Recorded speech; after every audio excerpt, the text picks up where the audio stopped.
James Allen, 15. srpnja. Siromašan čovjek koji želi postati bogat mora početi od dna i ne smije željeti ili pokušavati izgledati bogato živeći daleko iznad svojih mogućnosti. Na dnu uvijek ima dovoljno mjesta i prostora za djelovanje.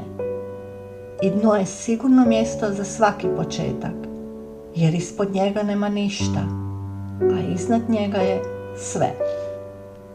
Mnogi mladi poduzetnici ubrzo upadaju u nevolje zahvaljujući svom šipiranju i razmetanju, pogrešno misleći da je takvo ponašanje nužno za uspjeh.